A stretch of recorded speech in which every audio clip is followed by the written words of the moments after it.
Perkenalkan, nama saya Nagung Sagung Indah Rosita Dewi, NIM 180753130.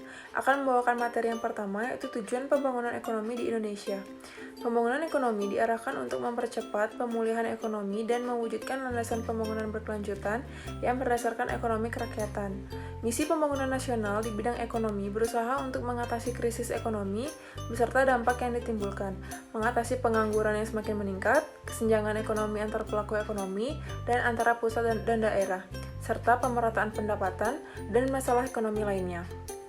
Berdasarkan potensi dan permasalahan yang dihadapi pemerintah dalam pembangunan ekonomi negara Republik Indonesia, maka dapat diidentifikasi target atau sasaran yang untuk mendapat prioritas penanganannya, yaitu sebagai berikut. Yang pertama, kemiskinan. Kemiskinan merupakan masalah utama yang dihadapi negara-negara berkembang di dunia, termasuk Indonesia. Berdasarkan data statistik saat ini, masih ada sekitar 40 juta penduduk miskin di Indonesia. Menurut ketentuan PBB, Indonesia tidak termasuk dalam kategori negara miskin, tapi masuk kategori golongan negara ekonomi kelas menengah. Di negara ASEAN, kondisi ini masih lebih baik daripada negara Kamboja dan Vietnam. Dengan jumlah penduduk miskin yang sedemikian besar, yakni hampir 20% dari jumlah penduduk Indonesia, maka masalah kemiskinan menjadi prioritas penanganan saat ini. Pada dasarnya, semua usaha pembangunan bertujuan untuk mengatasi masalah kemiskinan. Yang kedua yaitu ekonomi kerakyatan. Sistem ekonomi kerakyatan pertama kali dikemukakan oleh ekonom dari Universitas Gadjah Mada Yogyakarta, yakni Profesor Dr. Mubiarto. Dalam konsepnya, di Indonesia kekuatan ekonomi yang sangat berperan dalam mendorong kesejahteraan rakyat Indonesia yang dilakukan oleh pengusaha kelas ekonomi menengah ke bawah. Mereka disebut sebagai pengusaha yang bergerak dalam bisnis atau usaha informal. Yang dimaksud informal di sini adalah pengusaha kecil, misalnya pedagang kaki lima, warung-warung makan, dan usaha-usaha kecil lainnya. Dikatakan informal karena dalam menjalankan usahanya, usaha-usaha tersebut tidak membutuhkan perizinan yang rumit sebagaimana jika ingin mendirikan sebuah perusahaan, seperti perseroan terbatas, CV, dan sebagainya. Upaya pengembangan ekonomi kerakyatan melalui hal-hal sebagai berikut. Yang pertama, peningkatan sumber daya manusia. Yang kedua, pendidikan dan pemberdayaan masyarakat. Yang ketiga, penciptaan iklim usaha yang sehat. Yang keempat, penegakan hukum dan prinsip keadilan. Selanjutnya itu stabilitas ekonomi nasional.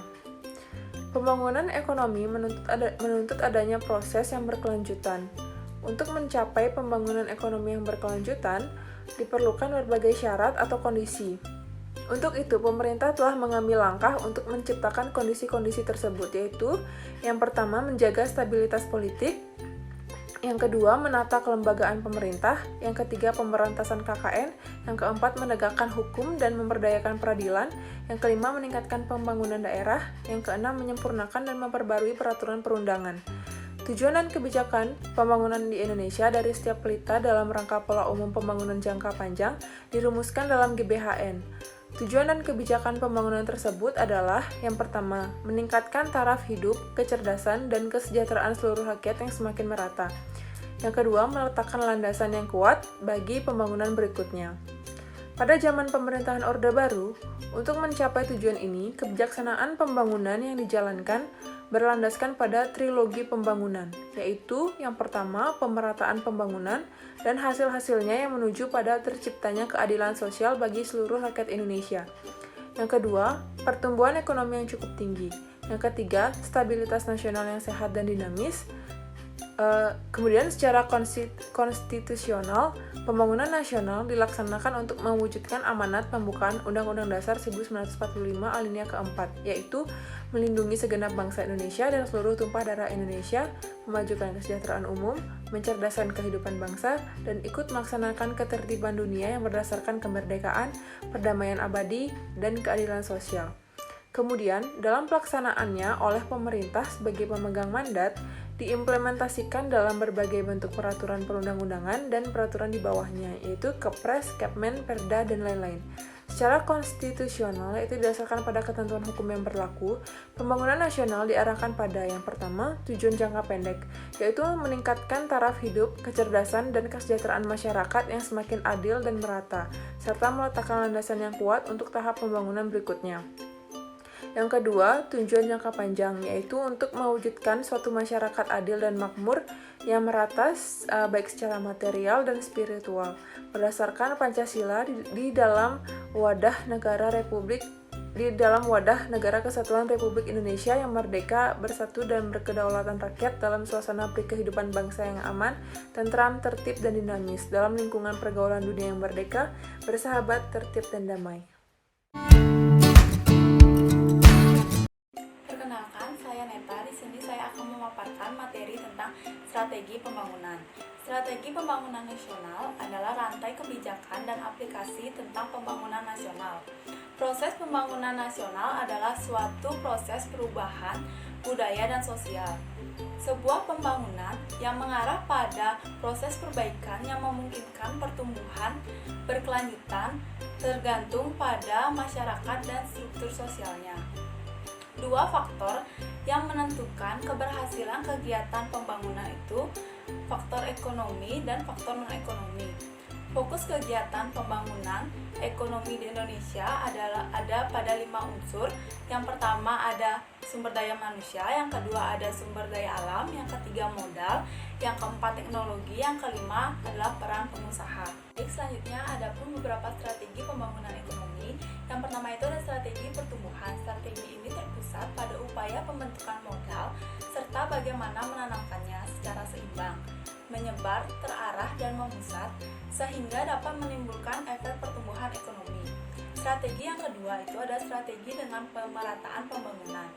Strategi ini adalah dengan ditekankannya peningkatan pembangunan melalui teknik sosial seperti halnya melalui penyusunan perencanaan induk dan paket program terpadu ada strategi ketergantungan. Strategi ini dilakukan dengan cara meningkatkan produksi nasional yang disertai dengan peningkatan kemampuan dalam bidang produksi, lebih mencintai produk nasional, dan sejenisnya. Strategi keempat itu ada strategi berwawasan ruang. Strategi ini dikemukakan oleh Myrdal dan Hirschman yang mengemukakan sebab-sebab kurang mampunya daerah miskin berkembang secepat daerah yang lebih kaya atau lebih maju. Yang kelima ada strategi pendekatan kebutuhan pokok. Strategi ini dikembangkan oleh Organisasi Perburuhan Sedunia atau biasa disingkat dengan ILO pada tahun 1975 dengan mengatakan bahwa kebutuhan pokok manusia tidak mungkin dapat dipenuhi jika pendapatan masih rendah akibat kemiskinan yang bersumber pada pengangguran. Selanjutnya, pada tahun 2020, pemerintah Indonesia memiliki 3 strategi utama untuk mendorong pertumbuhan ekonomi Indonesia.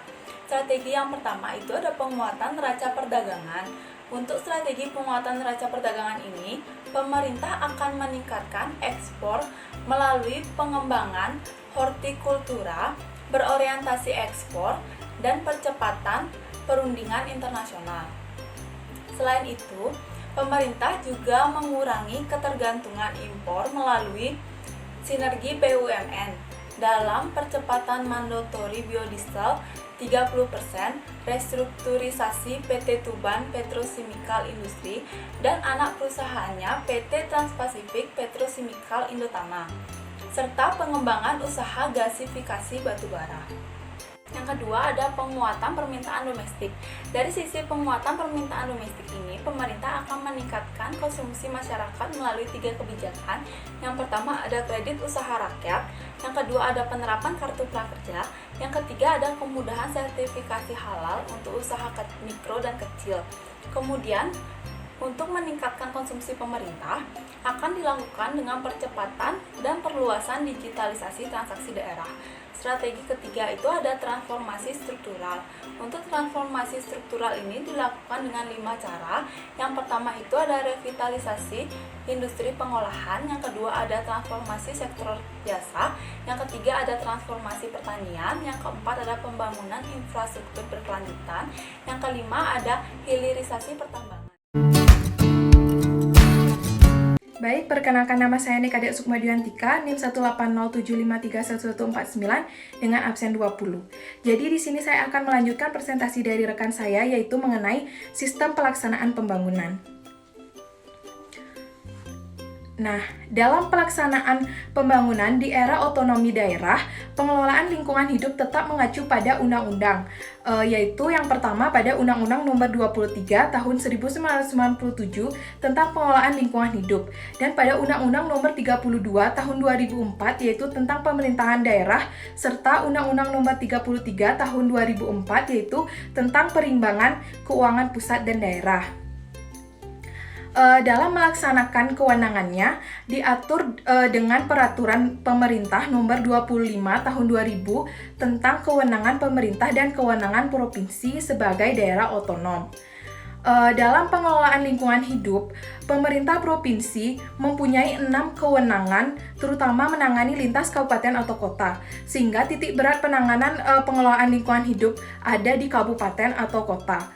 Nah, dalam surat edaran Menteri Dalam Negeri nomor 45/560 tanggal 24 Mei 2002 tentang pengakuan kewenangan atau positive list terdapat 79 kewenangan dalam bidang lingkungan hidup. Nah, sejalan dengan lajunya pembangunan nasional yang dilaksanakan, permasalahan lingkungan hidup yang saat ini sering dihadapi adalah kerusakan lingkungan di sekitar area pertambangan yang berpotensi merusak bentang alam dan adanya tumpang tindih penggunaan lahan untuk pertambangan di hutan lindung. Kasus-kasus pencemaran lingkungan juga cenderung meningkat. Selain itu, kemajuan transportasi dan industrialisasi yang jika tidak diiringi dengan penerapan teknologi bersih itu juga akan memberikan dampak negatif terutama pada lingkungan perkotaan. Di dalam melaksanaan pembangunan nasional yang berkelanjutan, sektor sumber daya alam dan lingkungan hidup perlu memperhatikan penjabaran lebih lanjut, yaitu yang terkandung dalam program pembangunan nasional. Nah, pada dasarnya, hal itu merupakan upaya untuk mendayagunakan sumber daya alam yang dipergunakan sebesar-besarnya untuk kemakmuran rakyat. Dengan memperhatikan kelestarian fungsi dan keseimbangan lingkungan hidup, pembangunan yang berkelanjutan, kepentingan ekonomi budaya masyarakat lokal, serta penataan ruang. Nah, hasil dari KTT pembangunan berkelanjutan di Johannesburg tahun 2002, Indonesia aktif dalam membahas dan berupaya mengatasi kemerosotan kualitas lingkungan hidup. Maka diputuskan untuk melaksanakan pembangunan berkelanjutan untuk kesejahteraan generasi sekarang dan yang akan datang dengan bersandikan pada pembangunan ekonomi, sosial budaya, lingkungan hidup yang berimbang sebagai pilar-pilar yang saling tergantung dan memperkuat satu sama lain. Nah, pembangunan berkelanjutan dirumuskan sebagai pembangunan yang memenuhi kebutuhan masa kini tanpa mengorbankan hak pemenuhan kebutuhan generasi mendatang. Nah, dengan demikian, pengertian pembangunan berkelanjutan adalah pembangunan untuk memenuhi kebutuhan-kebutuhan pada saat ini tanpa mengurangi kemampuan generasi yang akan datang dalam memenuhi kebutuhan-kebutuhan mereka. Nah, konsep ini mengandung 2 unsur, yaitu yang pertama adalah kebutuhan. Nah, khususnya kebutuhan dasar bagi golongan masyarakat yang kurang beruntung, yang amat perlu mendapatkan prioritas tinggi dari semua negara. Nah, yang kedua yaitu keterbatasan. Penguasaan teknologi dan organisasi sosial harus memperhatikan keterbatasan kemampuan lingkungan untuk memenuhi kebutuhan manusia pada saat ini dan di masa depan. Kebijakan pembangunan nasional merupakan prinsip pembangunan berkelanjutan yang memadukan ketiga pilar pembangunan, yaitu pada bidang ekonomi, sosial, dan juga lingkungan hidup. Nah, dalam penerapan prinsip pembangunan berkelanjutan tersebut, pada pembangunan nasional memerlukan kesepakatan semua pihak untuk memadukan 3 pilar pembangunan secara proporsional. Nah, sejalan dengan itu, telah diupayakan penyusunan kesepakatan nasional dan rencana tindak pembangunan berkelanjutan melalui serangkaian pertemuan yang diikuti oleh berbagai pihak. Konsep pembangunan berkelanjutan timbul dan berkembang karena timbulnya kesadaran bahwa pembangunan ekonomi dan sosial tidak dapat dilepaskan dari kondisi lingkungan hidup. Baik, sekian presentasi dari kelompok kami. Terima kasih.